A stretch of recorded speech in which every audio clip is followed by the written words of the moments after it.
You have been embarrassed in class, in public, maybe even laughed at, all because of one tone, the third tone. And even the native speakers don't say the way you were taught. And the worst part, they told you it was your fault. They said you weren't trying hard enough, weren't listening carefully enough, weren't practicing enough. But you were. You know you were. You followed every rule, you traced every diagram, you repeated after every recording until your throat hurt.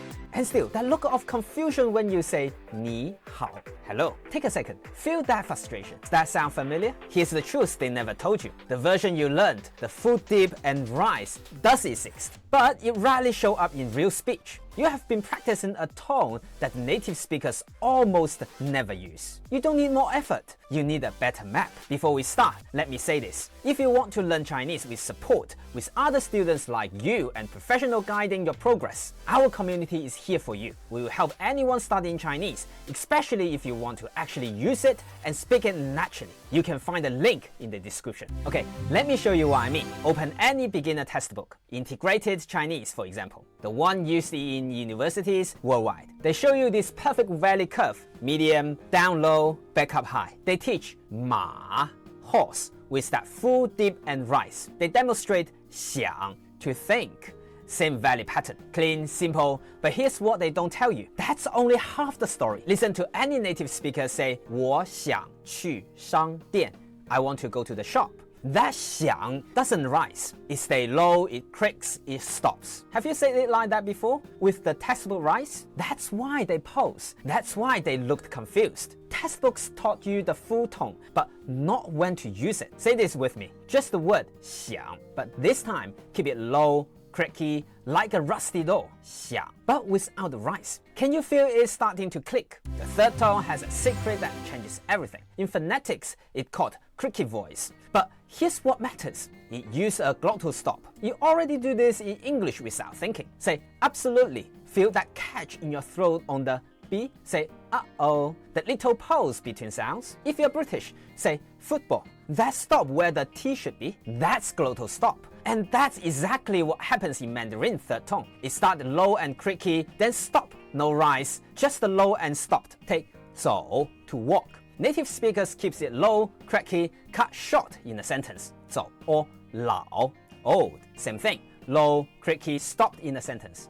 老. Now, look at just the first word in this phrase. 想象一下. Imagine for a moment. Two third tones at the start, neither rises. Both stay creaky and low. Tap your chest gently as you say it. Feel your voice stay down there, low in your chest. The sound in your throat, that's not failure. That's fluency being born. But wait, when third tones meet each other, something strange happens. This is where the system really breaks down, where textbooks pretend there's a simple rule, but native speakers just flow. When two third tones collide, the first one becomes the second tone. 你好, hello. Nobody says 你好. We say 你好. The first one likes the second tone. 可以, can, or may becomes 可以. The first one changes. 很好, very good, become 很好. Can you feel it starting to click? But three third tones? This is where it gets interesting. 小姐姐, Miss or young lady. Listen carefully.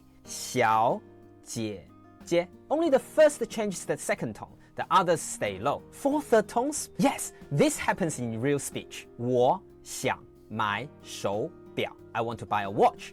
The pattern is 我想买手表. Can you see the pattern? So in summary, if you see two third tones, then change the first one into the second tone. Second, if you see more than two third tones, then group them in words, then follow the first rule. But here's the key insight. Tone changes isn't thinking, it's reacting. Native speakers don't calculate which tones to change. They feel the rhythm. They avoid awkwardness of too many low tones in a row. Like how you don't think about walking, you just walk. Does that sound familiar?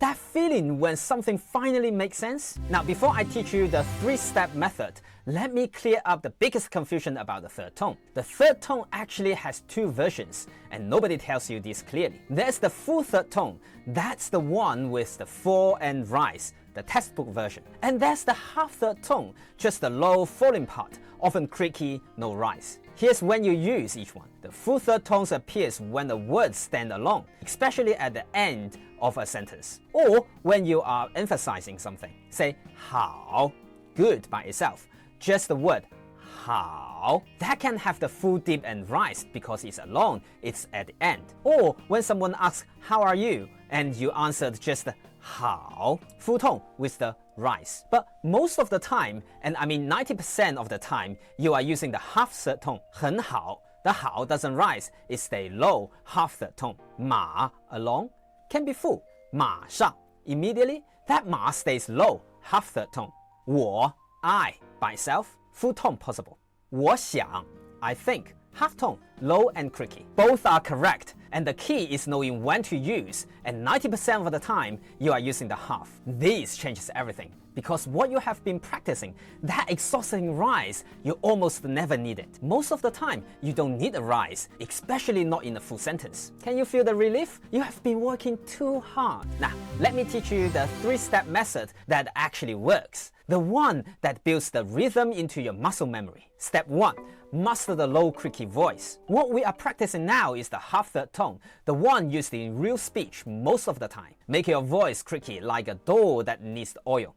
Like you are thinking of saying, try ma. But imagine it's in phrase, stay low, creaky, ma. Now, 想, to think, low, creaky, stop, 想, 好, good. Same creaky low sound, 好, 美, beautiful, 美, low and stopped. Then put it in the phrase, 写书, to write a book. Both stay low and creaky, 写书. Later, when you want to say a word on its own, just like saying 好, that's when you can use the full third tones with the rise. But for now, focus on the half tone, the real tone, the one you will actually use. Imagine hold your voice with your hand, pressing gently on your chest, keep it low. It may sound strange now, but that's the sound of learning. Step 2. Add physical movement. It's not a silly trick, it's a coaching technique used in language schools worldwide. When you say third tone, nod your head slightly, just a tiny dip down. Your body helps your voice remember. Movement creates memory. Try 走一走, take a walk. Tiny nod on each 走. Feel how it helps your voice grounded. 煮饭, cook rice. Not 煮, stay low, no rice. 买菜, buy vegetables. Not on 买, low and creaky. Say this with me. 我很好, I'm fine. But remember, it becomes 我很好 in natural speech. So not on 我 and 好. Can you feel the difference? Your body teaching your voice? Step 3. Practice real phrases. Stop practicing single word. Nobody speaks in single word. Context creates correct tones. 我想喝水. I want to drink water. So the natural version is 我想喝水. First one rises. Others stay low and half the tone. Let's compare side by side. Textbook is 我想喝水 with full rise. The natural tone is 我想喝水 with half tones. Hear the difference? Which one flows better? 早上好. Good morning. All half the tones. 你也好. You are also well. Becomes 你也好. Half tones throughs and with the tone changes. 我可以走了. I can leave now. Natural flow is 我可以走了. All half tones with tone changes. But if someone asks, can you? And you answer is just 可以, then the final 以 might be the full tone. Picture yourself tomorrow morning walking into work, saying 早上好 and getting the warm smile. No confusion, no pause, just understanding. Have you said it like that before? With confidence, with flow, you are not behind. You are just learning what no one explained properly. This is what real progress looks like. Take a moment. Look what you have learned in just these few minutes. You now know the secret. The third tone isn't one thing, it's two. The full tones for emphasis, the half tones for everything else. You know why you felt confused before? You were practicing something that barely exists in real speech. You know the cracky voice, the low sound, the glottal stop you already use in English. And you know the rhythm, when tone change, when they stay low. You are not behind, you never were. You just needed someone to explain it properly. Every Chinese learners go through this moment when it finally makes sense. You have done the hardest part. You have learned what the textbooks forgot to tell you. Now you can hear the difference. Now you know what to practice. This is the real progress. This is how fluency begins. Check the community link in the description for the practice. If you like this video, please click the like button and subscribe the channel. I will see you in next video. Bye.